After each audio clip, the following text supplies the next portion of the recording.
Hi, welcome back to Elite Literary Book Group. I'm Rachel Beck, and I said I was going to do the Crucible. I was supposed to do it last week, but I got a cold, so my voice may not be very good today, but this is for a Q3 question. And, this is a kind of question that's very general. It could change it a little bit, but maybe still kind of have the same essence, that you may see something similar to this. So in 2009, many works of literature deal with political or social issues. Choose a novel or play that focuses on a political or social issue. Then write an essay in which you analyze how the author uses literary elements to explore this issue and explain how the issue contributes to the meaning of the work as a whole. And then, of course, don't summarize the plot. So, it actually specifies that you need to use literary elements. And I think they probably specify it here because it's such a general question. But really, you should try to always use literary elements because that's kind of, through your analysis, anytime you have an allusion or anything like that, you want to make sure you bring it up. So for the Crucible, the main element here is the title, and it's symbolic. So, of course, you can also refer to, a lot of biblical allusions. You could talk about the mood and the tone of the play itself. A lot of it is in a courtroom, kind of in a very cold, dark, stoic era where, people weren't allowed to, just dance and have a good time and get carried away. This is business. But the title itself, the Crucible, means the test.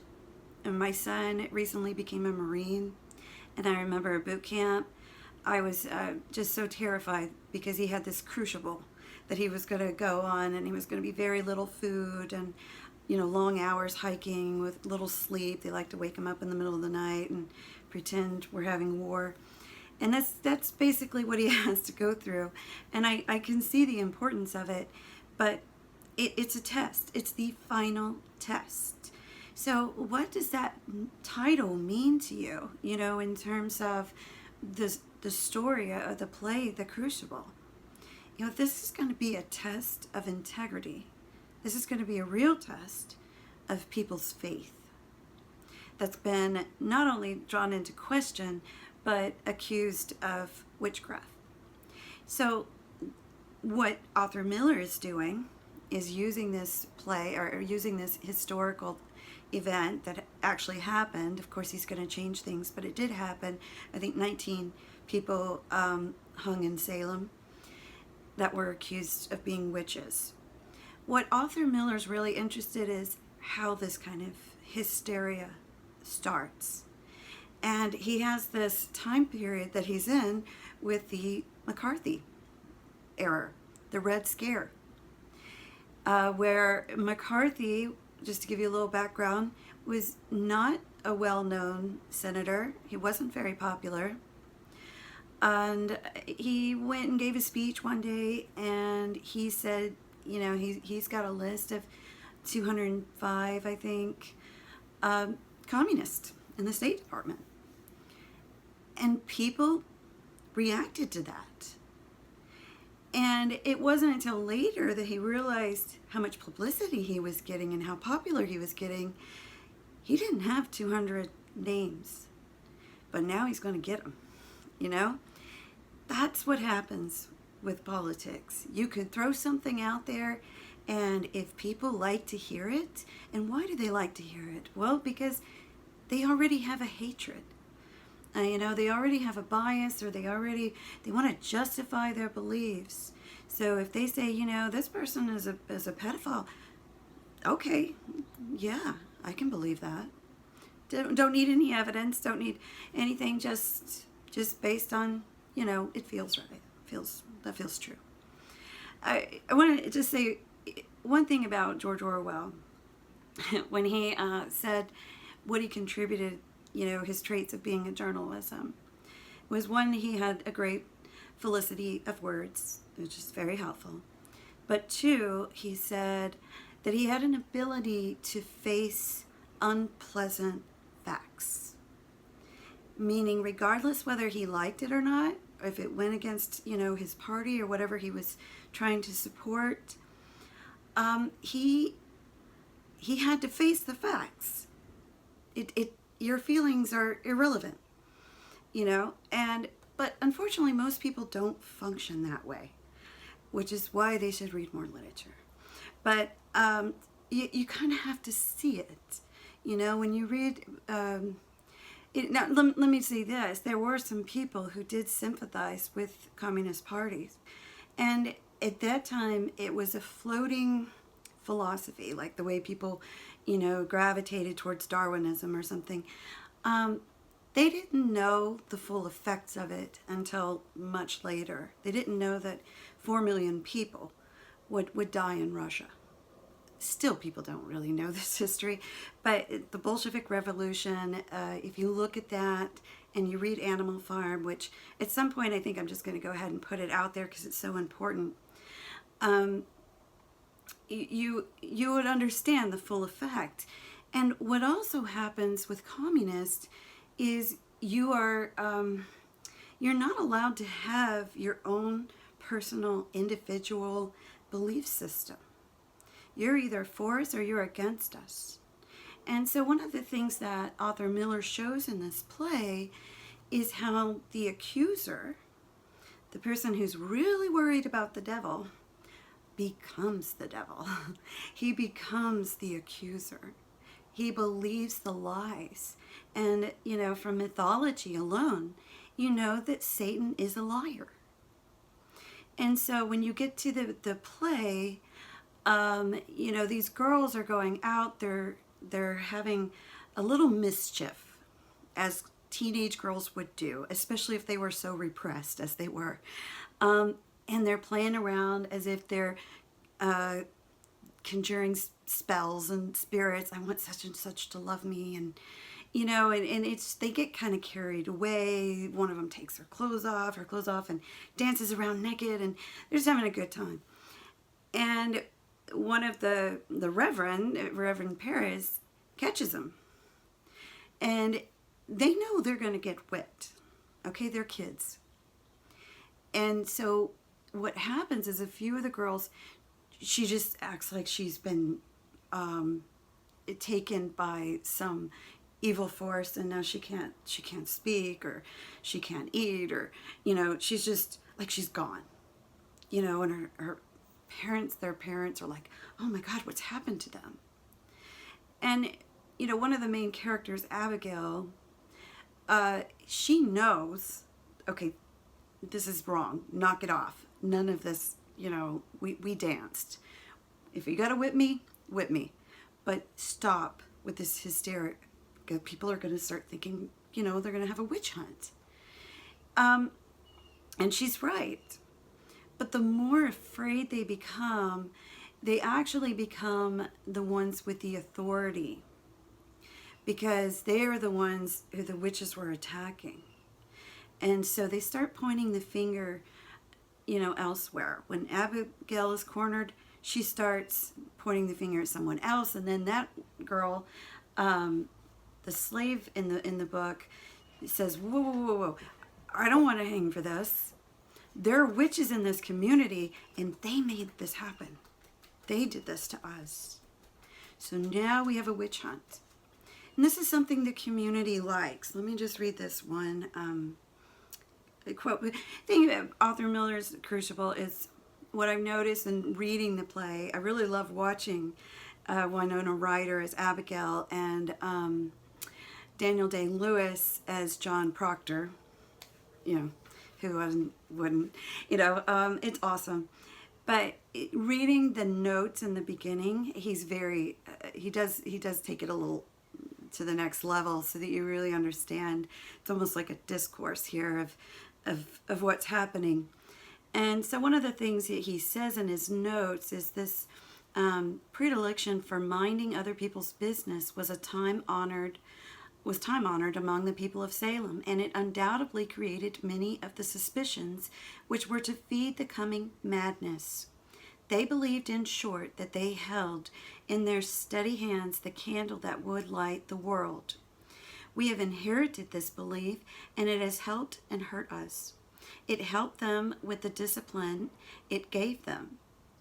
They were a dedicated folk, by and large, and they had to be to survive the life they had chosen to be born into this country.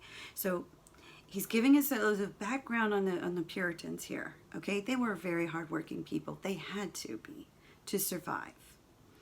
But you know, they also separated to try to get away from the church, that they get away from the Inquisition, get away from the witch hunts. They wanted freedom.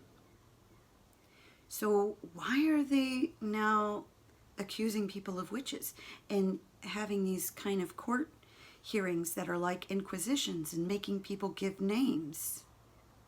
They're becoming like the enemy. And I say a lot of this in my course of The Great Gatsby about the candle. This is another symbol you could use as a literary element that would light the world, and that comes from I believe John Winthrop's speech of we are to be a city on the hill. Everyone is looking at us. Now, in a way, that's true, but in another way, it gives these people kind of a false sense of superiority. They are the authority. They left those heathens, those Catholic heathens, and they came here, and they're going to do it better. And so you see what I mean? That this becomes a very prideful thing. And I just put in a note here, you know, so I would remind myself, is they believed in God's providence. They were the chosen people. Okay, so you don't question the authority, even if these people are dead wrong, and the ones who are deciding when they're, you know, listening to the girls act all hysterical and say, you know, I saw such and such come through my window and she tried to make me drink blood or whatever. There's no question of like a higher court, because morally they feel like they are the higher court in this hearing. And they can look through the Bible. If you don't believe in witches, then you don't believe in the Bible, because there's a line in there, you know, sola scriptura. We're going to take this literally, even though it doesn't specify anything about witchcraft. That was always added later, things like that.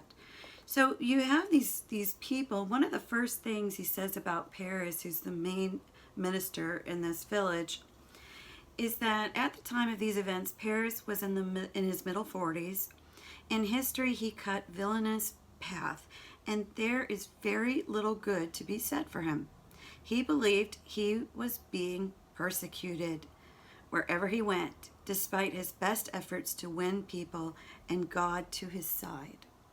So this is already a man who's decided he's persecuted. He's a victim. He's not a good minister. People have pointed this out. He's not, he wants more money and so forth. There's disputes. But the attitude that he has is, you know, see, I'm a Christian, I'm being persecuted. And I don't think I'm a Christian too. I don't think I've ever in my life thought I'm being persecuted. But surprisingly, a lot of Christians do think this. I mean, I just think that sometimes you get bad luck and sometimes people are jerks. And, you know, this is the way, it's not really like God, you know, unless somebody's killing you or, you know, doing something that's extremely harmful to you. We use that word persecuted a little lightly, I think. So let me read this other part. The witch hunt was not, however, a mere repression. Long-held hatreds of neighbors could now be openly expressed and vengeance taken despite the Bible's charitable injunctions. So they're picking and choosing the scripture here. Land lust which had been expressed before the constant bickering over boundaries and deeds, could now be evaluated in the arena of morality. One could cry witch against one's neighbor and feel perfectly justified in the bargain. So these are people who have a lot of grievances. And when you have superstition and grievances and not a lot of common sense in the middle, it's dangerous. And, people have a way of trying to get what they want. And remember, the Crucible is a test of integrity. Would you even go so far as to protect your neighbor and not accuse them? And a lot of people are, motivated by greed. They of course they're going to fight among themselves. They're all fighting for survival. They're all fighting their land and so forth. So it's almost like you have this perfect storm that happens, I think, right before historical events. Even that happened, with the nuclear scare of, Russia and communism and all this kind of stuff. It created a lot of fear. And by the way, McCarthy had he had televised, and people loved to watch this. But when the rioters in particular started to argue back, he was no match.